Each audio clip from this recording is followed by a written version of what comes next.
Hello, my name is Jared Ludlow, Publications Director at the BYU Religious Studies Center, and I'm joined by Leanne Copas, Publications Coordinator at the BYU Religious Studies Center, your weekly resource for gospel scholarship. And today we're here to share some possible resources that can accompany your Come Follow Me reading for October 2nd through 8th, the book of Ephesians. The first one is called Unity and Atonement in Ephesians by Amy Blake Harrison, an Institute Director, and it comes from a Sperry Symposium.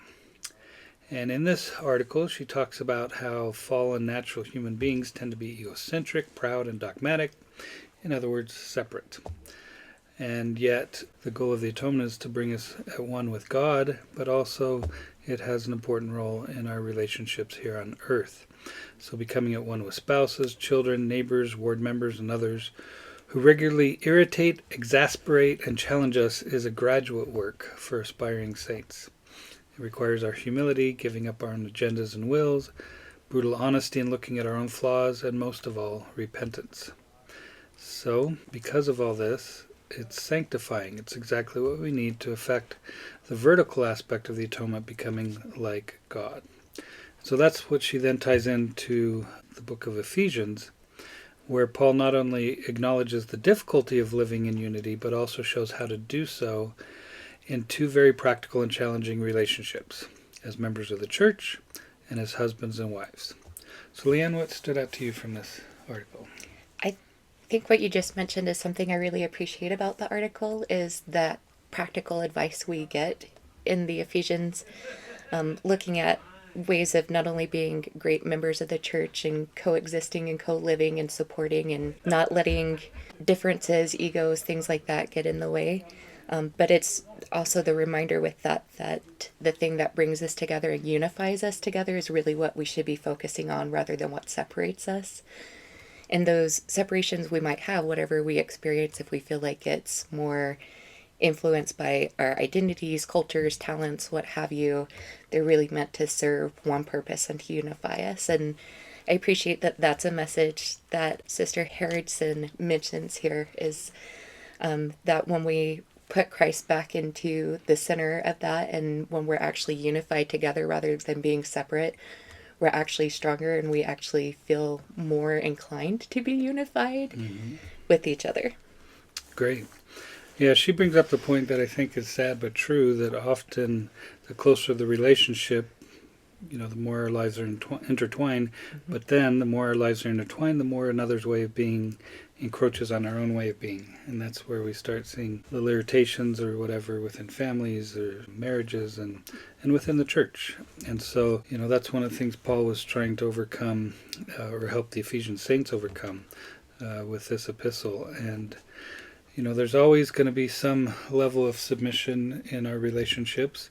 Christ was always submissive to the Father and so forth. And so Paul addresses that. And some of that might be a little shocking to our day and age compared to the cultural norms of his day. But I think it is important to keep that in mind, that submitting our will to God is ultimately the most important thing. So she gives, like you said, some practical advice: to forgive, to let go of hurts and prejudices, to conquer the ego, to surrender self-interest in favor of caring and supporting and empowering others, live with charity, dedicate one's life to saving others spiritually, and trust in God's perspective of order and importance instead of the world's. And then she says, when we do these things, we can, through the power and gifts of the Spirit, achieve unity. We can become truly holy and thus prepare to become one with God and Christ, the ultimate goal of the atonement. The second article is called The Same Organization That Existed in the Primitive Church. It's by Grant Underwood, a history professor at BYU, and comes from a Sperry Symposium volume. And in this, he starts off with the sixth article of faith that outlines some of the different offices of the church and how our church patterns ourselves after this primitive organization of the church. And I do like how he pointed out that primitive does not mean backward or undeveloped, but it's more just chronological, the first or early church. And so in this article, he explores the nature of the church organization in the New Testament to show how, without distorting history, it can be considered the same as in the church today. So what did you learn from this article? It was nice to go back and look at this primary analogy, because I often feel like there are things that I need to go back to kind of the foundational pieces of the gospel. So having the definitions and terminologies explained so clearly really helped me think about what does it really mean to be part of the primitive or primordial church, and to know that really it harkens back to that definition of meaning first. So just like Christ organized the church, it's the same today as it was in his day, and it's meant to be. That's been the plan from the beginning. And I liked the analogies that are given in explaining with that relationship to the sixth article of faith, understanding what does it mean to be apostles, prophets, pastors, teachers, evangelists, and so forth. That was something that was always really confusing to me, especially growing up in the South, where I had extended family members who took on those titles, and they meant something totally different than what I understood them to mean. And to see them put into phrases like what we've been focusing on, even in the last couple of years with Come Follow Me, and the way that ministering has updated and changed, and thinking of it more as shepherding, I think has really made those principles clear of what was being taught to the Ephesians here, but also what's being taught to us in the replication of our day. Great. Yeah, so he goes through, like you said, these different titles, apostles, prophets, pastors, teachers. And like you said, it is interesting that it's used differently in other Christian communities. And some of these terms we don't really use in our church today, and yet we say we're the same organization. So I like how he talks about that. I also like the little point he makes that this "and so forth" at the end of the article of faith indicates that he was being suggestive rather than exhaustive in his list. And so it gives some room for other offices and things. He wasn't covering everything. Grant Underwood concludes with this thought: what is crucially the same about the Savior's work in the latter days is its function. God continues to send forth authorized servants of various kinds as apostles, who act under the inspiration of the Holy Ghost as prophets, to shepherd as saints, as pastors, to instruct them in the word of life as teachers, and to spread the good news of his saving grace to all the world as evangelists. These functions are the similarities that really count. Indeed, they are the essence of what makes this the only true and living church upon the face of the whole earth. The third article is called Ephesians, Unfolding the Mysteries Through Revelation. It's by Matthew Richardson, a religion faculty member here at BYU, and comes from a Sperry Symposium volume. And in this article, he points out that Paul's letter to the Ephesians discusses three doctrinal topics that Paul calls mysteries. The three mysteries include the dispensation of the fullness of times, the Gentiles becoming fellow heirs in Christ through the gospel, and marital living and stewardship. He starts off first talking about how the world kind of uses the term mystery, but how the gospel then uses it. That this is the wisdom of God because it's a hidden wisdom. It's something that needs to be revealed, but it certainly doesn't mean that it's unknowable. So what stood out to you from this article?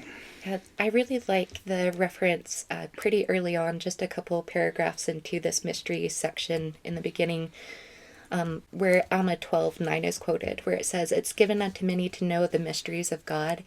And I liked that idea of thinking, how could I maybe change that word to what you just mentioned, of thinking about, to many it's given to know those revelations, that it is information that we can know, and it has to be uncovered, it has to be revealed.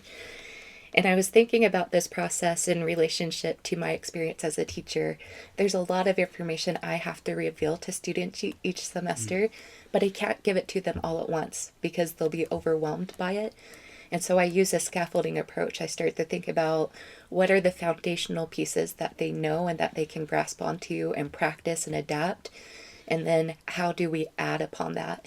Whether it's line upon line or precept upon precept, I think the same thing comes through with these modern revelations. And it really harkens at the importance of having modern prophets and apostles, because revelation continues to come to us and to direct us and help us. Great. Yeah. So yeah, mystery, he points out, is a truth that is only known by revelation to those authorized to receive the mysteries of the kingdom. Thus prophets reveal the mysteries as revealed to them. And through revelation, God's ordinances, truths, doctrines, and priesthood have been revealed and continue to be revealed. Without revelation, the fullness of Christ would still be a mystery to mankind. And then he concludes with this: even though many mysteries have been revealed, some cannot understand the importance of the counsel and are indifferent to the counsel given. And so it's no good if we receive the revelation of the mysteries but don't actually follow it or hearken to it.